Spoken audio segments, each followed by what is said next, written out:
당신은 요즘 아침에 일어날 때 몸이 예전 같지 않다고 느끼나요? 물을 충분히 마시는데도 입이 자주 마르나요?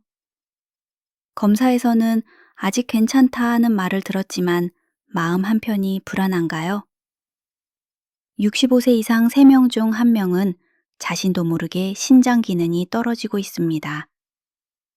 통증도 없고 특별한 증상도 없어서 더 위험합니다.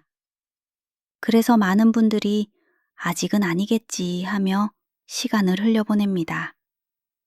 하지만 오늘 제가 드리고 싶은 말씀은 분명합니다. 지금 이 시기라면 아직 늦지 않았습니다. 저는 진료실에서 비슷한 이야기를 정말 많이 듣습니다. 의사 선생님, 약은 아직 안 먹어도 된다고 해서 그냥 지냈어요. 그 말 속에는 안도와 함께 막연한 두려움이 섞여 있습니다. 약을 먹지 않아도 된다는 말이 사실은 아직 관리할 시간이 남아있다는 뜻이라는 것을 아무도 자세히 설명해 주지 않았기 때문입니다. 몇 해 전 60대 초반의 한 여성 환자가 떠오릅니다. 특별한 지병도 없고 혈압도 그럭저럭 관리되고 있었습니다. 검진표에 적힌 한 줄, 신장 기능 경미한 저하. 그녀는 이렇게 말했습니다. 나이 들면 다 그런 거라길래 그냥 넘겼어요. 하지만 2년 뒤 상황은 달라졌습니다. 피로가 쉽게 쌓이고 얼굴과 발이 자주 붓기 시작했습니다. 그제야 그녀는 저를 찾아와 묻습니다. 그때 뭔가 했어야 했나요?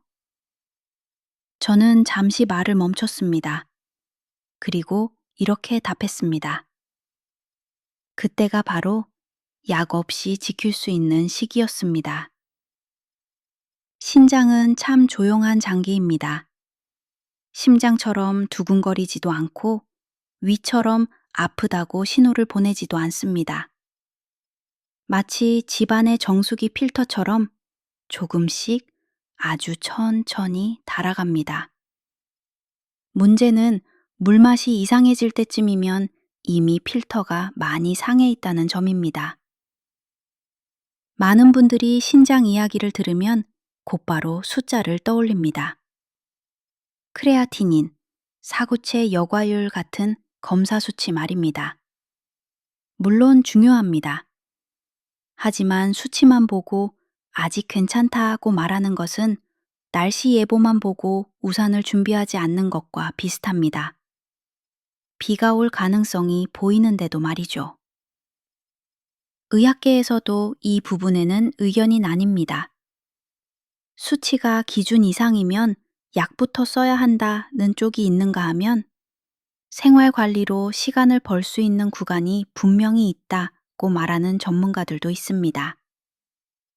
제가 오랜 임상 경험을 통해 확신하게 된 것은 한 가지입니다. 신장은 언제 관리하느냐가 무엇을 하느냐만큼 중요하다는 사실입니다. 당신은 혹시 이런 생각을 하고 계시지 않나요? 지금 아무 증상도 없는데 굳이 바꿀 필요가 있을까? 하지만 바로 그 질문이 이 영상의 가장 중요한 출발점입니다. 증상이 없을 때가 몸이 마지막으로 여유를 남겨두는 시기이기 때문입니다. 이 영상의 끝까지 함께 하시면 약을 쓰기 전 반드시 알아야 할 기준, 많은 분들이 착각하는 관리 방법, 그리고 가장 흔하게 저지르는 실수까지 차근차근 설명드리겠습니다. 이제 다음 이야기로 넘어가 볼까요? 왜 신장은 이렇게 조용히 아무 말도 없이 망가져가는지 말입니다. 신장은 왜 이렇게 조용할까요? 당신의 몸에서 가장 성실하게 일하면서도 가장 말을 아끼는 장기이기 때문입니다. 신장은 하루에 약 180리터의 혈액을 걸러냅니다. 우리가 실제로 마시는 물보다 훨씬 많은 양입니다. 그 과정에서 노폐물을 골라내고 몸에 필요한 것은 다시 돌려보냅니다. 이 일은 단 한순간도 멈추지 않습니다. 잠을 자는 동안에도 쉬는 날에도 계속됩니다. 문제는 이 과정이 아무 느낌 없이 진행된다는 점입니다. 피부처럼 따끔거리지도 않고 위장처럼 쓰리거나 더부룩하지도 않습니다. 그래서 신장은 망가질 때조차 조용합니다. 마치 오래된 집의 배관처럼 안에서 새고 막혀도 겉으로는 멀쩡해 보입니다. 의학적으로도 잘 알려진 사실이 있습니다. 신장 기능은 절반 이상이 손상될 때까지 뚜렷한 증상이 거의 나타나지 않습니다. 그래서 많은 분들이 이렇게 말합니다. 아프지도 않은데 왜 병이죠? 이 질문은 너무나 자연스럽습니다. 그리고 바로 그 자연스러움이 신장 질환을 더 늦게 발견하게 만듭니다. 여기서 조금 의외의 이야기를 하나 드리겠습니다. 신장이 나빠질 때 가장 먼저 변하는 것은 통증도, 소변색도 아닙니다. 피로를 회복하는 속도입니다. 예전에는 하룻밤 자면 괜찮아졌던 피로가 이제는 이틀, 사흘을 끌고 갑니다. 몸이 무거워지고 아침에 눈을 뜨는 것이 점점 힘들어집니다. 하지만 우리는 대개 이렇게 생각합니다. 나이 들어서 그렇겠지. 전문가들 사이에서도 이 부분은 늘 논쟁이 됩니다. 피로는 너무 흔한 증상이라 신장과 연결하기 어렵다는 의견이 있는가 하면 초기 신장 기능 저하의 가장 현실적인 신호라고 보는 시각도 있습니다. 저는 후자에 조금 더 무게를 둡니다. 왜냐하면 진료실에서 만난 많은 분들이 같은 흐름을 겪었기 때문입니다. 또 하나 많은 분들이 놓치는 부분이 있습니다. 소변량이 줄어들어야 신장이 나쁘다고 생각하는 경우입니다.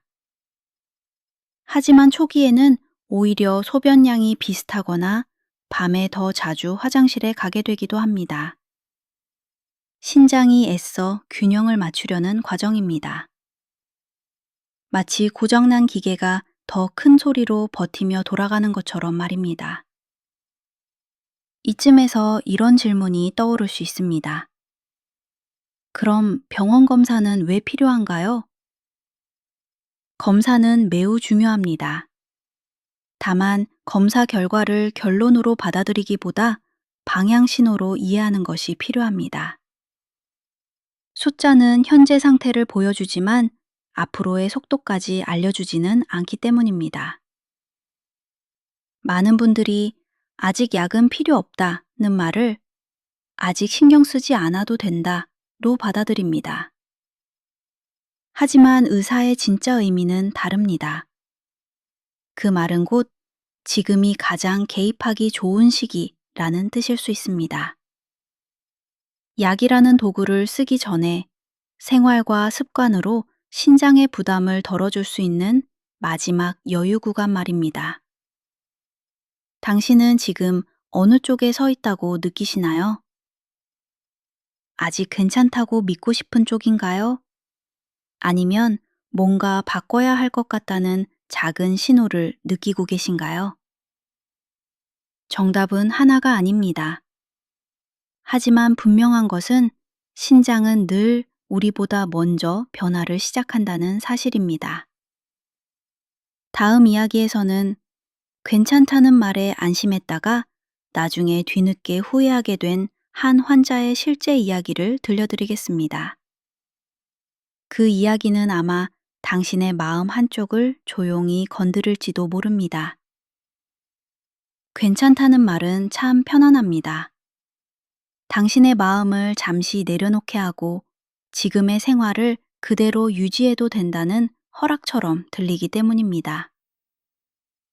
몇 년 전 50대 후반의 한 남성 환자가 있었습니다.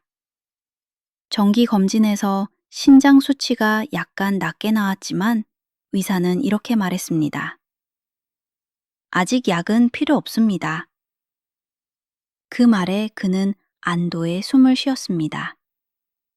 그리고 평소와 다름없는 일상으로 돌아갔습니다. 언넷 운동도 꾸준히 하는 편이었고 술도 아주 많이 마시지는 않았습니다. 그래서 더더욱 이렇게 생각했습니다. 이 정도면 괜찮은 거겠지. 문제는 그 괜찮다는 판단이 아무런 행동의 변화로 이어지지 않았다는 점입니다. 1년쯤 지났을 때 그는 예전보다 쉽게 지친다고 느끼기 시작했습니다. 계단 몇 층만 올라가도 숨이 차고 저녁이 되면 다리가 붓직하게 붓는 날이 늘었습니다. 하지만 그는 여전히 이렇게 스스로를 설득했습니다. 요즘 일이 많아서 그래. 나이 들면 원래 이런 거야. 이야기는 여기서 끝나지 않습니다. 2년 후 그는 다시 병원을 찾았습니다. 이번에는 얼굴빛이 확연히 달라져 있었습니다. 검사 결과를 보던 순간 그의 표정이 굳어졌습니다.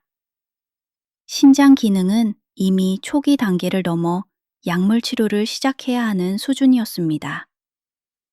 그는 조용히 물었습니다. 그때 뭔가 했으면 달라졌을까요? 이 질문은 의사인 저에게도 가장 아픈 질문 중 하나입니다. 왜냐하면 대답을 알고 있기 때문입니다. 그때라면 선택지가 더 많았습니다. 신기하게도 이런 분들의 공통점이 있습니다. 검사 결과를 무시한 것이 아니라 검사 결과에 너무 안심했다는 점입니다. 숫자가 아직 심각하지 않다는 이유로 생활은 전혀 바꾸지 않았습니다. 그 사이 신장은 묵묵히 자기 몫의 일을 계속 감당하고 있었습니다. 의학적으로 보면 신장은 손상된 조직을 완전히 되돌리기는 어렵습니다. 하지만 기능 저하의 속도는 분명히 늦출 수 있습니다. 이 점을 두고도 전문가들의 의견은 갈립니다. 이미 시작된 변화는 막기 어렵다는 입장과 초기에는 충분히 흐름을 바꿀 수 있다는 입장입니다. 저는 수많은 환자를 지켜보며 후자의 가능성을 여러 번 확인해 왔습니다. 여기서 중요한 질문을 하나 드리고 싶습니다.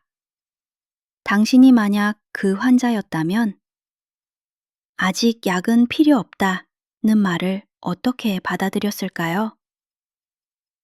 지금처럼 아무것도 하지 않아도 된다는 신호로요?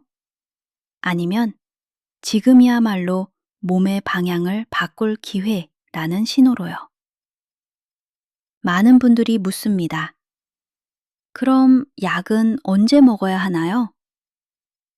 이 질문에는 단순한 답이 없습니다. 하지만 분명한 기준은 하나 있습니다. 약은 도움이 될 때 시작해야지 대신해 줄 수 있을 때 시작하는 것은 아니라는 점입니다. 생활과 습관이 할 수 있는 역할을 완전히 넘겨버릴 때 약의 부담은 더 커질 수 있습니다. 이 환자는 지금도 관리 중입니다. 약을 먹고 식습관을 조절하며 그럭저럭 안정을 유지하고 있습니다. 하지만 그는 종종 이렇게 말합니다. 그때 조금만 더 신경 썼다면 좋았을 텐데요. 이 말 속에는 후회보다도 놓쳐버린 시간에 대한 아쉬움이 담겨 있습니다. 당신에게는 아직 선택지가 남아 있을까요?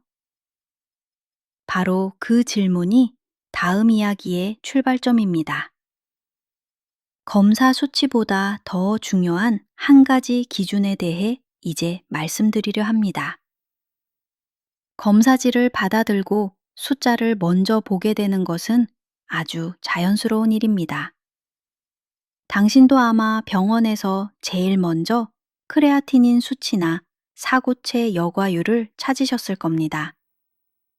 숫자는 명확해 보이고 정상이라는 말은 마음을 놓이게 합니다. 하지만 진료실에서 제가 가장 자주 느끼는 것은 숫자가 모든 것을 말해주지는 않는다는 사실입니다. 같은 수치를 가진 두 사람이 전혀 다른 방향으로 흘러가는 모습을 저는 수없이 보아왔습니다.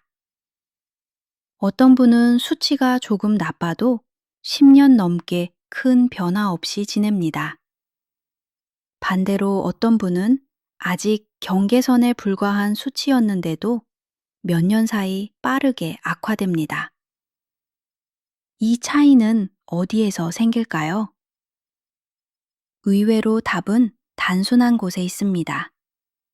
몸이 회복할 여유를 가지고 있느냐, 아니면 이미 버티기만 하고 있느냐의 차이입니다. 신장은 여분의 능력을 조금씩 꺼내쓰며 균형을 유지합니다. 문제는 이 여유가 숫자에는 잘 드러나지 않는다는 점입니다.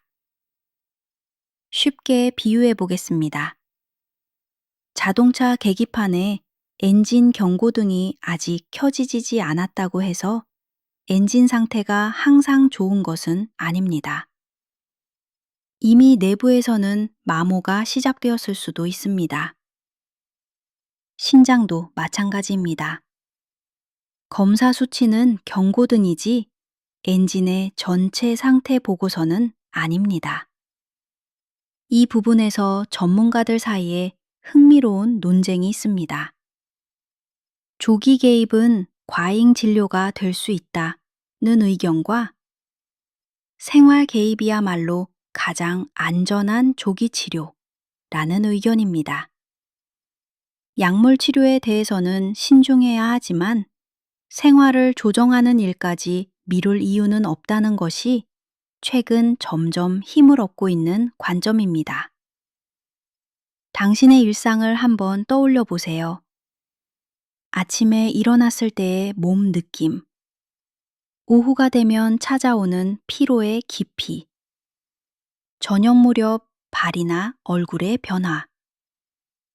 이런 것들은 검사표에는 적히지 않지만 몸 상태를 보여주는 중요한 신호입니다. 많은 분들이 이렇게 말씀하십니다. 검사에서는 괜찮다는데요? 그럴 때 저는 이렇게 되묻습니다. 몸은 뭐라고 말하던가요? 이 질문에 선뜻 답하지 못하는 분들이 생각보다 많습니다. 우리는 숫자에는 익숙하지만 몸의 감각에는 점점 둔해지기 때문입니다. 여기서 하나 짚고 넘어가야 할 점이 있습니다. 몸의 느낌을 믿으라는 말은 검사를 무시하라는 뜻이 아닙니다. 검사와 감각을 함께 보라는 의미입니다. 둘 중 하나만 보면 방향을 잘못 잡기 쉽습니다. 신장을 약 없이 지킬 수 있는 시기는 대개 이 두 가지가 아직 큰 충돌을 일으키지 않을 때입니다. 검사 수치는 경계선이거나 아직 정상 범위에 있고 몸은 분명히 예전과 다르다는 신호를 보내는 시기. 이때가 바로 결정적 시점이 됩니다. 당신은 지금 어느 쪽에 더 가까운가요? 숫자는 괜찮지만 몸이 조금씩 달라지고 있나요? 아니면 몸은 괜찮다고 느끼지만 검사 수치가 마음에 걸리나요? 어느 쪽이든 지금부터의 선택이 앞으로의 속도를 좌우합니다. 다음 이야기에서는 약을 쓰기 전에 몸이 스스로 회복하려는 시간에 대해 조금 더 자세히 말씀드리겠습니다. 이 시간을 이해하면 왜 서두르지 말아야 하는지도 자연스럽게 보이게 됩니다. 몸에는 스스로를 조절하려는 시간이 존재합니다. 우리는 그 시간을 자주 잊습니다. 검사 결과가 조금만 흔들려도 곧바로 뭔가를 해야 할 것처럼 느끼기 때문입니다. 하지만 신장은 생각보다 오래 그리고 성실하게 균형을 잡으려 했습니다. 약을 쓰기 전에 이 시기를 저는 종종 몸이 숨을 고르는 시간이라고 설명합니다. 전력 질주를 하다 잠시 속도를 늦추면 다시 앞으로 나아갈 힘이 생기듯 신장도 부담이 줄어들면 기능을 유지할 여지가 생깁니다. 여기서 하나 짚고 넘어갈 과학적 사실이 있습니다. 신장은 손상된 세포를 새로 만들어내는 능력은 약하지만 남아있는 세포들이 일의 효율을 조절하는 능력은 꽤 뛰어납니다. 즉, 무너진 벽을 다시 쌓을 수는 없어도 남은 벽을 덜 흔들리게 만들 수는 있다는 뜻입니다. 이 점이 바로 초기 관리의 핵심입니다. 많은 분들이 의외로 놀라는 사실이 있습니다. 약을 시작하면 몸이 바로 편해질 것이라고 기대하지만 현실은 그렇지 않은 경우도 많습니다. 약은 분명 필요할 때 큰 도움이 되지만 동시에 신장에 또 다른 일을 맡기기도 합니다. 그래서 약을 쓰기 전 몸이 스스로 버틸 수 있는 시간을 최대한 활용하는 것이 중요합니다. 의사들 사이에서도 이 지점은 늘 토론 대상입니다. 초기에 약으로 밀어붙이는 것이 안전하다는 의견과 생활 조정으로 여유를 먼저 만들어야 한다는 의견이 있습니다. 저는 후자의 입장을 조금 더 신뢰합니다. 왜냐하면 생활 조정은 되돌릴 수 있고 부작용의 위험이 적기 때문입니다. 그리고 무엇보다 당신이 주도권을 가질 수 있습니다. 이 시기에 중요한 것은 완벽한 관리가 아닙니다. 갑자기 모든 것을 바꾸려 하면 몸도 마음도 지칩니다. 오히려 작은 변화가 신장에는 더 큰 의미를 가질 수 있습니다. 염분을 조금 줄이는 선택, 밤늦은 식사를 한 번 덜 하는 결정, 물을 마시는 시간을 나누는 습관. 이런 사소해 보이는 행동들이 신장의 부담을 서서히 덜어줍니다. 혹시 이런 생각이 들지 않나요? 이 정도로 달라질까? 이 질문은 아주 자연스럽습니다. 하지만 신장은 큰 충격보다 지속적인 압박에 더 약합니다. 반대로 말하면 작은 부담 감소가 시간이 쌓일수록 큰 차이를 만들어냅니다. 제가 만난 환자들 중에는 이 시기를 잘 활용한 분들이 있습니다. 검사 수치는 크게 달라지지 않았지만 악화 속도가 눈에 띄게 느려졌고 생활의 피로도도 줄었습니다. 그분들이 공통으로 말하는 한마디가 있습니다. 몸이 조금 가벼워졌어요. 이 표현은 검사표에는 없지만 임상에서는 매우 중요한 변화입니다. 여기서 한 가지 경고도 함께 드리고 싶습니다. 이 시기를 아무것도 하지 않아도 되는 시간으로 오해해서는 안 됩니다. 이것은 유예 기간이 아니라 준비 기간입니다. 방향을 정하지 않으면 시간은 금세 지나가 버립니다. 당신은 지금 몸이 숨을 고를 수 있도록 공간을 만들어주고 있나요? 아니면 여전히 같은 속도로 몰아붙이고 있나요? 이 질문에 대한 답이 다음 선택을 결정합니다. 다음 이야기에서는 이 시기를 놓쳤을 때 왜 선택지가 갑자기 줄어드는지, 그리고 같은 병이라도 결과가 달라지는 이유에 대해 차분히 풀어보겠습니다. 이 시기를 놓치면 선택지는 갑자기 줄어듭니다. 같은 병명, 같은 검사 결과처럼 보여도 그 안에서 가능한 길은 전혀 달라집니다. 저는 이 지점을 신장 관리의 갈림길이라고 부릅니다. 처음에는 차이가 크지 않아 보입니다. 생활 관리만으로도 버틸 수 있던 단계에서 조금 더 지켜보자는 선택을 하게 됩니다. 문제는 그 조금 더가 아주 빠르게 지나간다는 점입니다. 몸은 이미 여유를 거의 다 써버린 상태일 수 있기 때문입니다.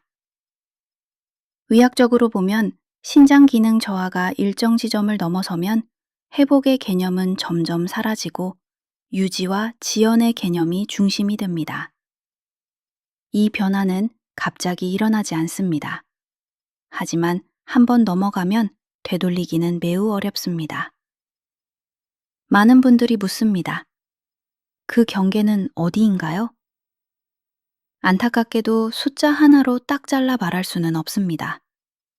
왜냐하면 그 경계는 검사 수치와 생활 습관, 그리고 몸의 적응 상태가 함께 만들어내는 지점이기 때문입니다. 여기서 조금 의외의 사실을 하나 말씀드리겠습니다. 약을 시작하는 시점이 항상 안전한 선택은 아닙니다. 물론 필요할 때는 반드시 써야 합니다. 하지만 준비되지 않은 상태에서의 약물은 몸에게 또 다른 부담이 될 수 있습니다. 그래서 이 시기를 놓치면 약을 써지도 관리가 어려워지는 경우가 생깁니다. 이 부분에서 많은 의사들이 공감하는 점이 있습니다. 약은 시간을 벌어주지만 방향을 대신 잡아주지는 않는다는 사실입니다. 방향 없이 시작한 치료는 당신을 더 지치게 만들 수 있습니다. 그래서 저는 늘 약을 쓰기 전 생활의 방향부터 잡으세요 라고 말합니다. 만약 이 영상이 당신에게 조금이라도 도움이 되고 있다면 지금 이 순간 잠시 멈춰서 좋아요를 눌러주시거나 가족과 함께 공유해주세요. 이 정보는 혼자보다 함께 나눌 때 더 큰 힘이 됩니다.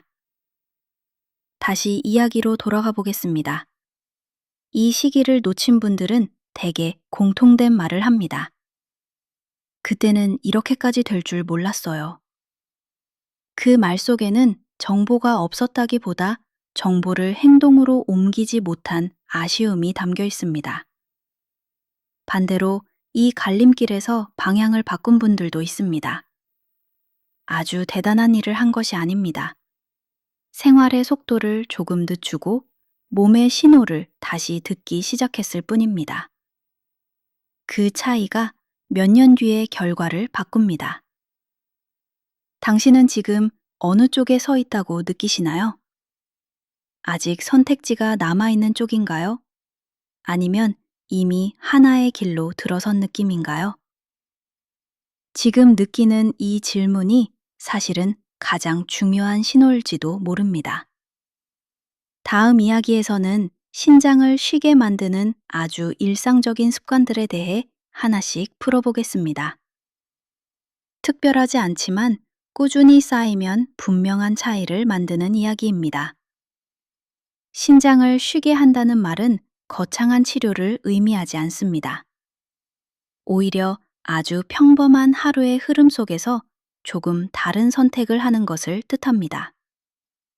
당신의 신장은 이 작은 변화에 생각보다 민감하게 반응합니다.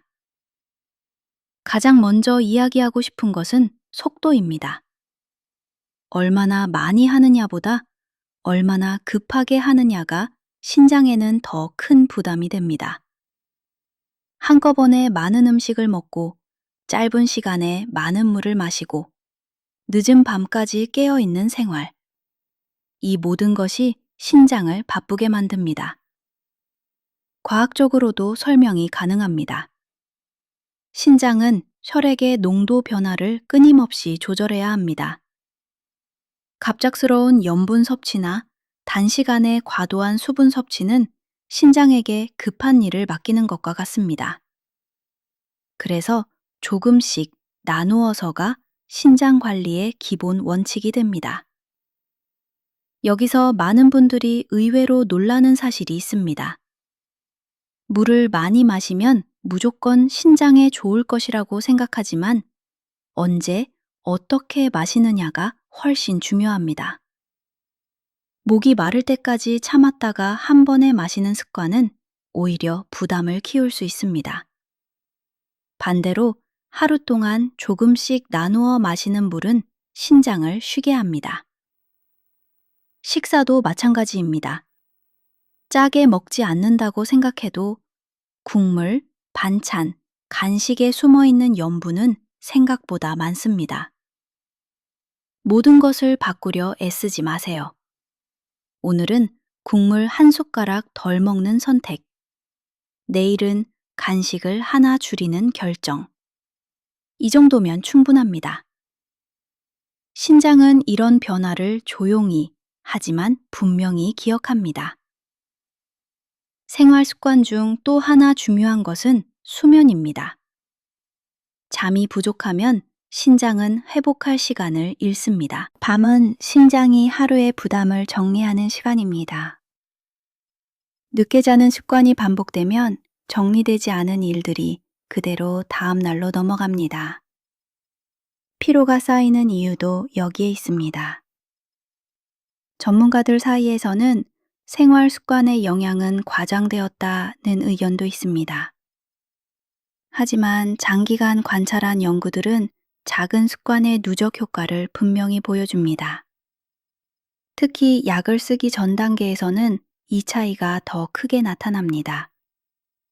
그래서 저는 이 시기의 생활 관리를 치료의 일부로 봅니다. 이쯤에서 스스로에게 한번 물어보세요. 나는 신장을 쉬게 하고 있을까?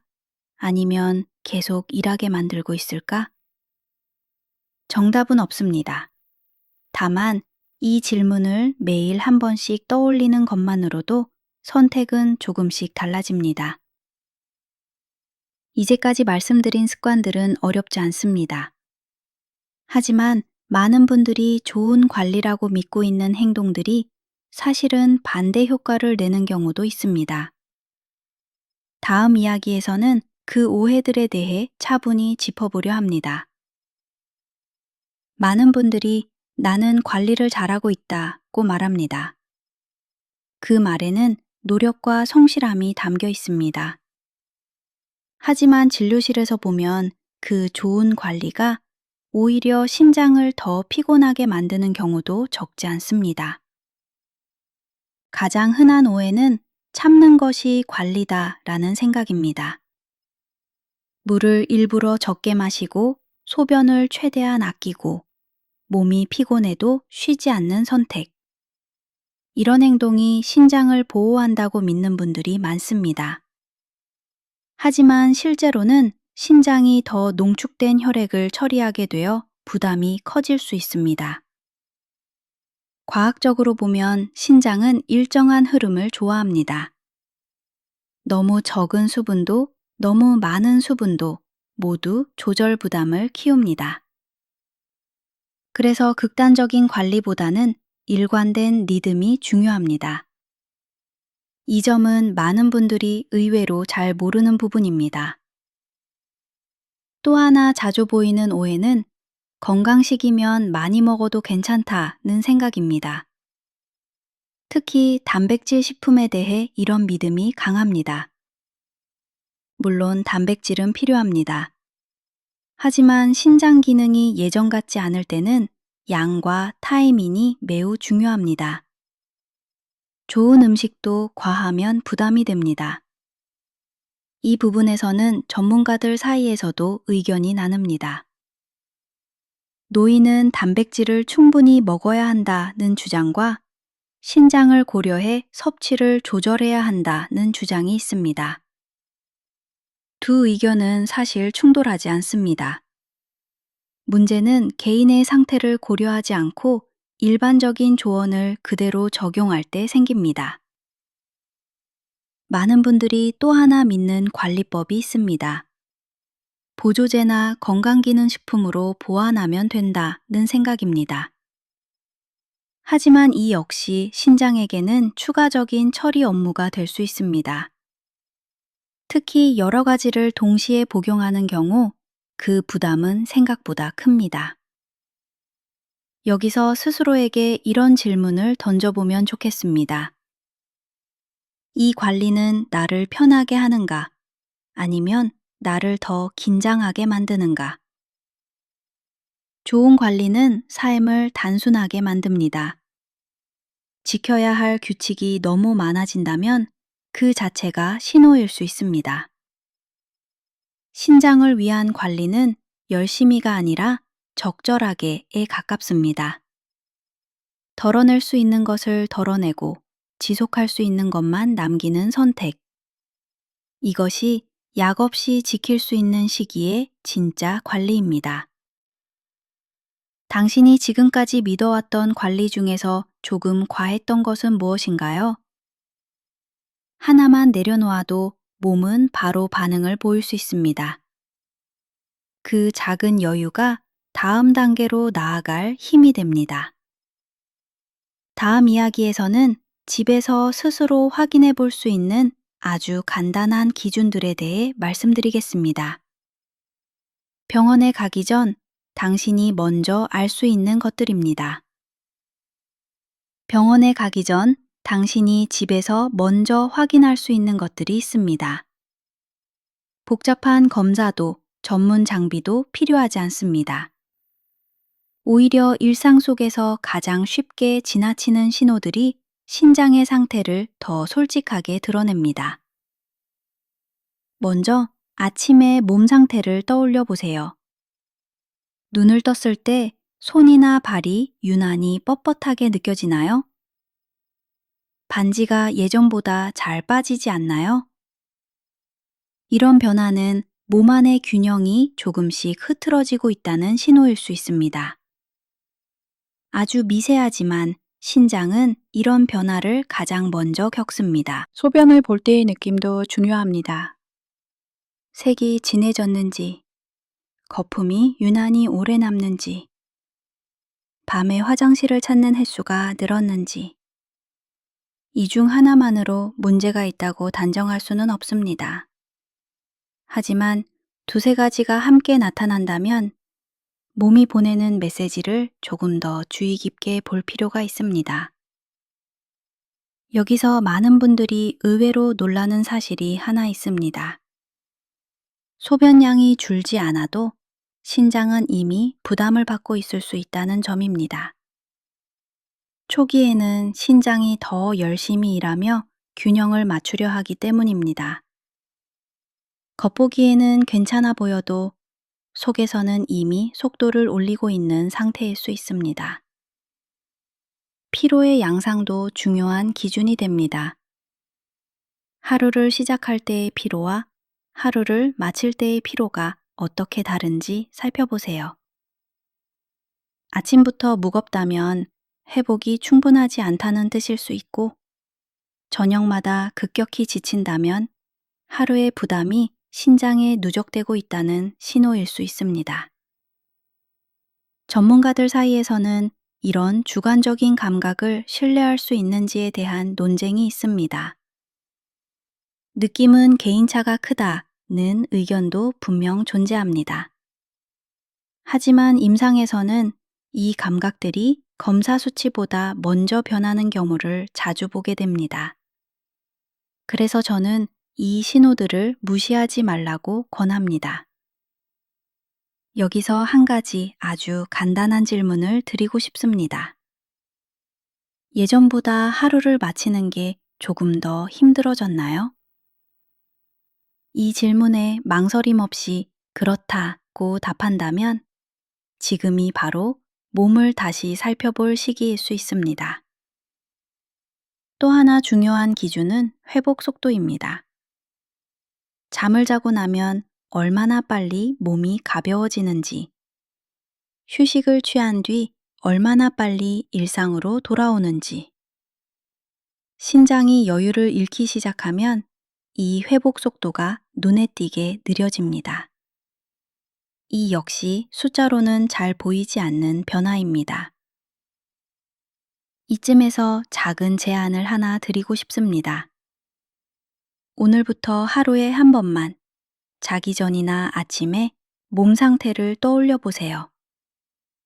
어디가 불편했는지, 언제 가장 피곤했는지. 메모까지 할 필요는 없습니다. 그저 생각해 보는 것만으로도 몸의 흐름이 보이기 시작합니다. 이런 기준들은 당신을 불안하게 만들기 위한 것이 아닙니다. 오히려 불필요한 걱정을 줄이기 위한 도구입니다. 괜히 겁먹지 않고 괜히 미루지 않기 위해서입니다. 신장을 약 없이 지킬 수 있는 시기는 바로 이런 신호들을 알아차릴 수 있을 때입니다. 당신은 지금 몸의 이야기를 조금 더 듣고 있나요? 아니면 여전히 검사표만을 보고 있나요? 다음 이야기에서는 이 모든 기준을 바탕으로 특히 조심해야 할 경우들에 대해 차분히 정리해 보겠습니다. 누구에게나 같은 방법이 맞지는 않기 때문입니다. 지금까지의 이야기를 들으며 당신은 아마 이렇게 생각하고 있을지도 모릅니다. 그럼 나도 약 없이 관리해도 되는 걸까? 이 질문은 아주 중요합니다.